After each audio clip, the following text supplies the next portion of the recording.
Hey everyone, it's Susan Pierce Thompson and welcome to the weekly vlog. I am in an Airbnb in Dallas on the last night of a week-long trip that has been a complete whirlwind. And the title of this vlog is Have Food Will Travel. And I thought I would tell you how I handled my food on this trip, because this is Bright Line Eating after all. And my food was not an issue. And, there's this thing that happens in Bright Line Eating where, like, at first your life feels like it gets narrower, smaller, like you're in a box a little bit. Travel and social events and people and all the food that they eat and stuff, it feels a little overwhelming. You feel a little raw and maybe like not exposing yourself to all that food insanity for a bit. And maybe if you're like me, like I remember thinking, will I ever live large and free again? Will I ever be free to live in the world? Like all these people eating all this food, I'm not going to partake, right? So it just felt scary and sad and lonely. And sorry, I've got my computer perched on that couch here. It's feeling a little wobbly. Okay, is that better? Maybe. Okay. So the message that I want to share is when you get some experience under your belt and you learn how to do this gradually over time, you build up habits and behaviors, if you lay your foundation really solid, where your world opens up again and you get to live free and large. Like it all works out just fine.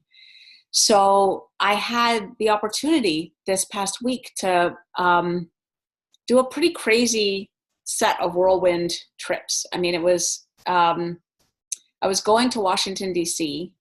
with my husband, David, for a little lover's weekend getaway. He had a concert that he wanted to see, and he invited me to an OAR concert. And there was a restaurant he wanted to hit that had this amazing Japanese Miyazaki beef. And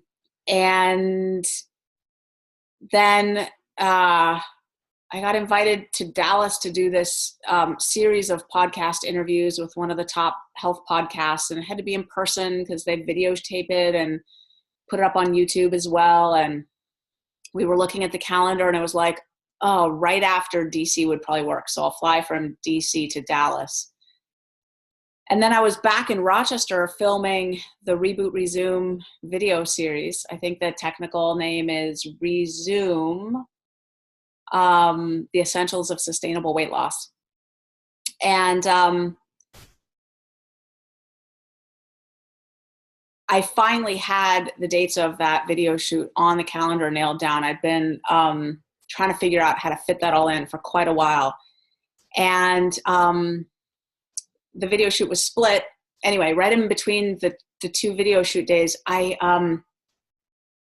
looked at I was like, wait a second, this video shoot is going to wrap up on December 11th. And then I checked online. I was like, wait a second, the last day of the Prince for You orchestral concert that was commissioned by the Prince Estate that Questlove arranged and that's been touring the world, that I missed in New York. I had tickets to it and I missed my flight, so I missed the concert. I'd been like watching online as this tour went around the world, and I was like, I'm going to miss it. I'm not going to be able to catch it. I got this Resume launch that I'm doing and I'm not going to catch it. And then I thought, wait a second, the video shoot is wrapping up December 11th. The final day of this concert is December 13th in London. I could catch it. I could fly from New York to London on December 12th, fly to London, catch the concert on December 13th, fly back to Washington, D.C. with David, and then head to Dallas and then head home. And my videographer, Daniel, has been like crazy about Prince music lately. And I was like, Daniel, you want to go to this concert? He was like, yeah, I do. So we tacked that on. I tacked that on to the beginning, and then I would like fly from there to meet David. So it was set.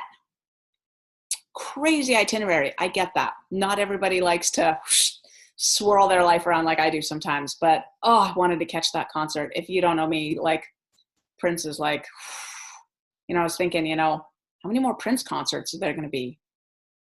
Probably not that many more. So before I left, I thought about my food, and I made a spreadsheet of all the meals from Rochester to London and back to DC to get me to that dinner of Miyazaki beef with my husband in Washington, DC. And I counted out the meals to get me and Daniel to London. I asked Daniel, like, how do you like to eat? He's like, I want to eat like you eat, because like you eat the best. It's like, true that. So I packed up 2 of every meal. It was 4 meals to get us to London. So David drove me and Daniel to Toronto. We ate lunch in the truck on the way to Toronto. Lunch was hummus, veggies, olives, and an apple. Brightline weights. And then we got on the plane in Toronto, and we had 3 additional meals: dinner, breakfast, lunch. It was a red eye overnight. And I had all this food packed. I brought my teddy bear, Roster. He goes everywhere with me. So Roster was in the house. Teddy bear in the house. And breakfast traveling was Fiber One. Yogurt cups, those are risky because they're gels. They might confiscate those, so we packed nuts just in case. And blueberries in little baggies. Lunch or dinner was a container. Those containers were helpful, by the way. Got to London, washed those out to carry food back. Dinner was just a bunch of cooked veggies and some tofu. Yum.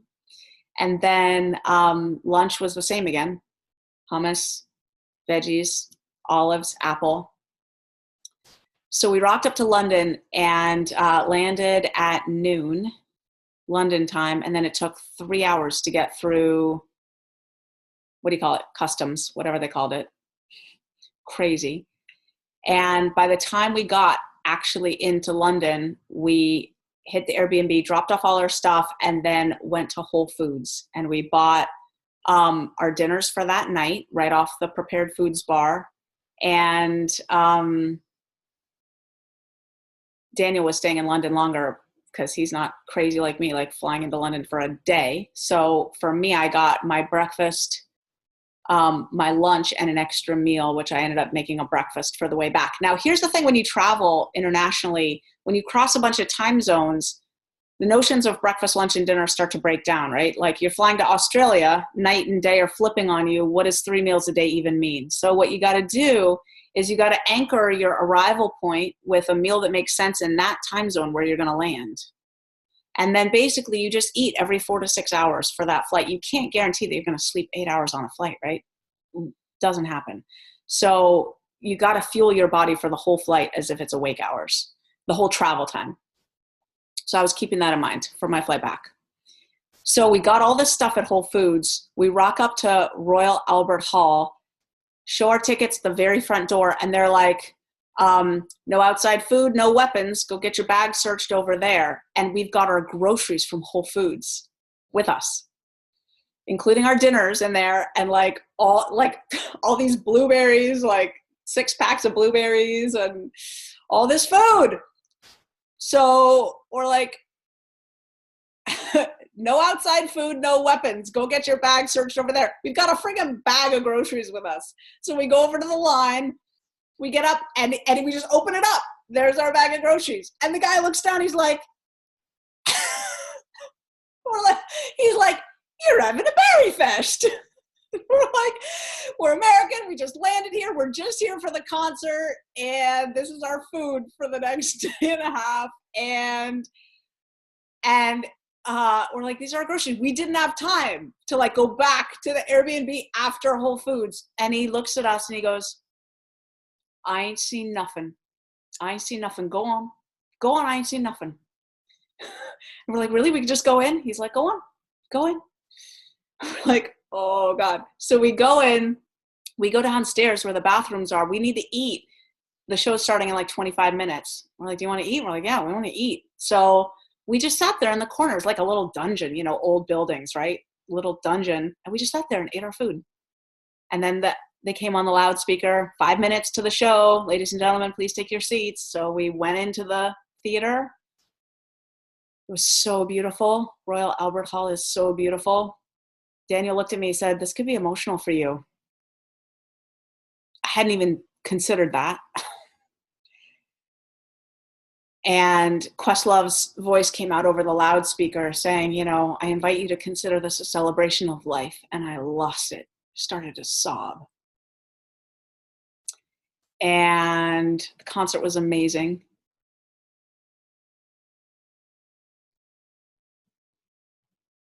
And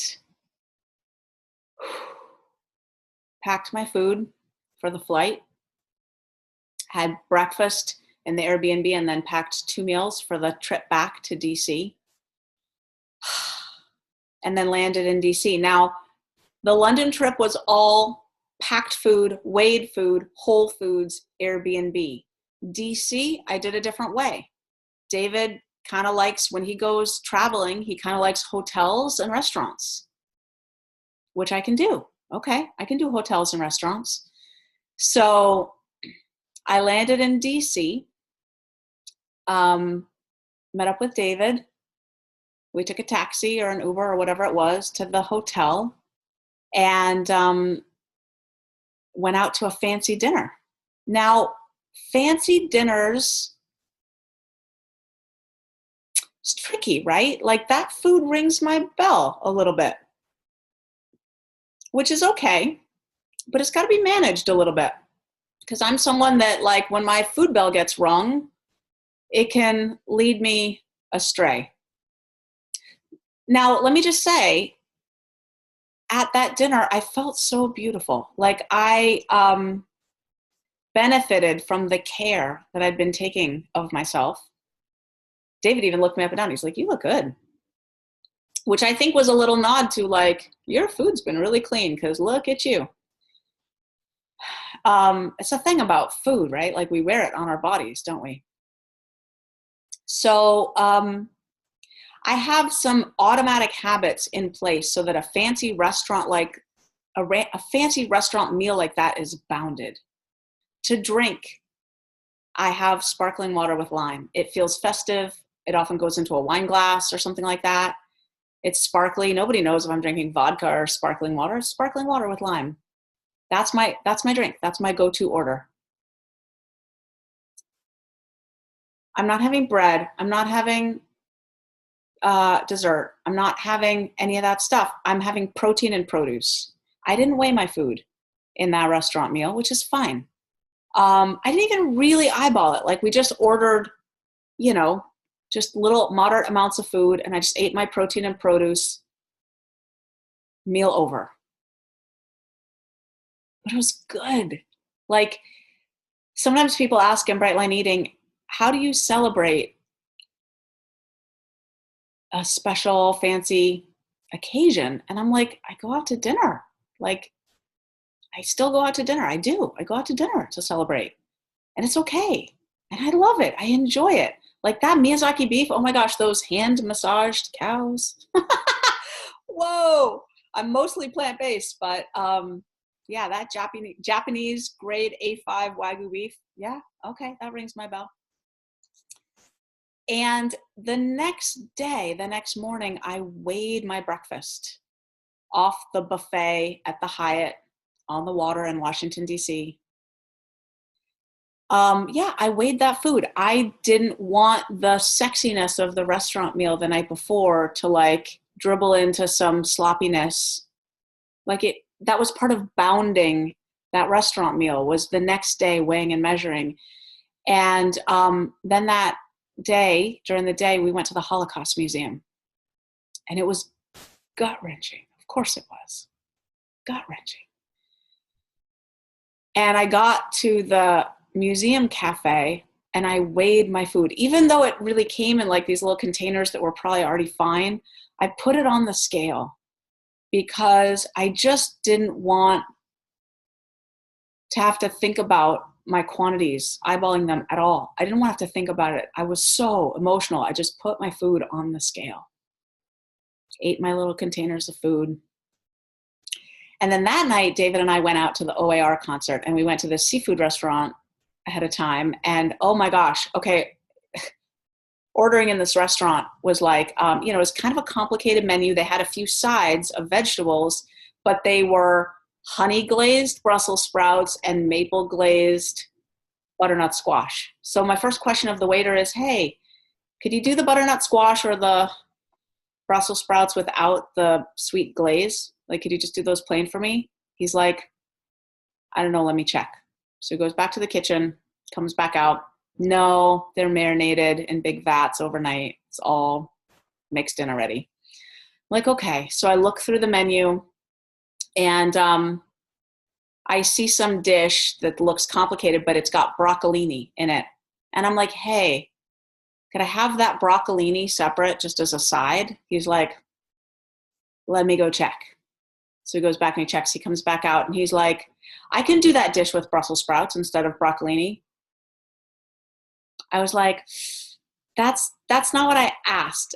Could I have the broccolini on the side? And he was like, oh, let me go check. So he goes into the back. He comes out. He's like, we could do that. And I'm like, great. Now this salad right here, can I have that without the honey bacon vinaigrette? Do you just have carafes of oil and vinegar? He's like, let me go check. So he goes to the back. He's like, they can do it with a lemon vinaigrette. I'm like, perfect. That sounds great. So then David ordered, I'm like, I'll have the salad and I'll have the broccolini. Then David orders, he's like, can I have the scallops? But would you do me a favor and just bring those exactly as they come out from the menu? And the guy cracks up and I crack up. So it was all fun. It's all cool in the gang. So my greens come out. I had some ceviche for protein. We go to the concert. We had a ball.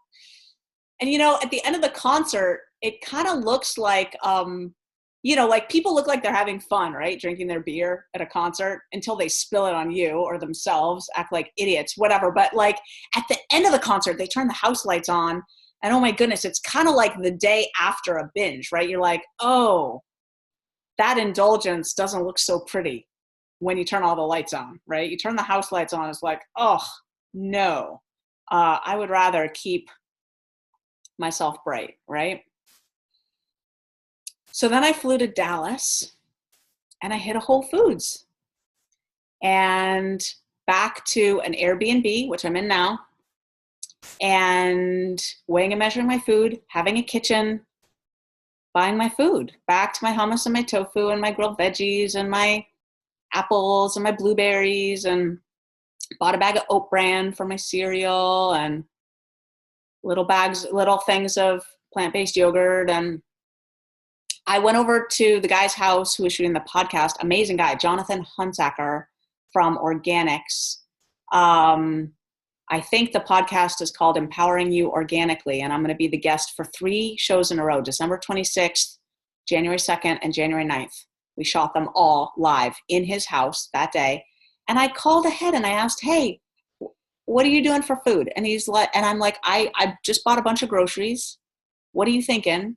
I brought my food for lunch, ate my own lunch, weighed it, and brought some extra salad stuff and veggies. And he provided some protein and some extra produce and stuff. And we made dinner together. Like, we assembled dinner together. It was lovely. It was lovely. Broke bread. I talked to my sponsor before. I was like, so I'm going over to this guy's house, and he said he's going to have elk and like some kind of arugula salad, but I've got my food purchased from Whole Foods. What do you think I should do? And she's like, why don't you go break bread with this guy and split the difference? Like, why don't you bring some extra produce, because nobody ever estimates enough produce, right? And have the elk that he's serving and like meld your meals together. And I'm like, that sounds perfect. So I brought my scale. That's what I did for my food there for dinner. And now I'm back here and I'm about to weigh out my food for my flight home tomorrow. And like I have a tape measure. I've been measuring my waist. It's smaller than it was before I left for London. Like, I've had so much fun. I've been adulting all over the place, like showing up for this beautiful Resume launch. I've been reading your comments below video 1. Thank you so much. I've read every comment. Oh, you touch me. Thank you so much. And yeah, I'm headed home after a crazy, insane week. Now, I get that not everybody wants to live like that. That's a little insane for most people. I wanted to catch that concert, so I did. Peak life experience in the books. And I just want to let you know that I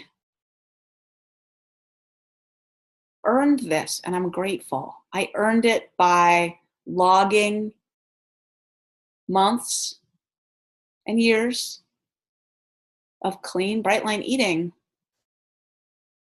practicing good habits, and now I know how to fly wherever, deal with whatever, and keep my food in order, right? And I've also experienced it the other way. As you well know, if you've been tuning in for any length of time, you know that I've traveled and fallen and off the rails. So it feels sweet and good to share with you what I did this time, specifically to keep my food on track. And I just want to let you know, you can go anywhere and do anything, right? There's always a cost. I'm exhausted. Worth it. Let me just check my little sheet because I had so much I wanted to share with you in this vlog. It's my bullets.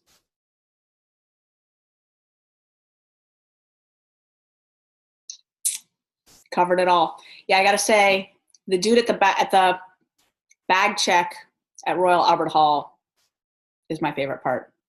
You're having a berry fest. I ain't seen nothing. I ain't seen nothing. You go in. I'm like, oh. All right. To the dude at the bag check at the Royal Albert Hall, this is Susan Pierce Thompson tuning out, letting you know you can go anywhere and do anything with Bright Line Eating and live happy, thin, and free. I'll see you next week.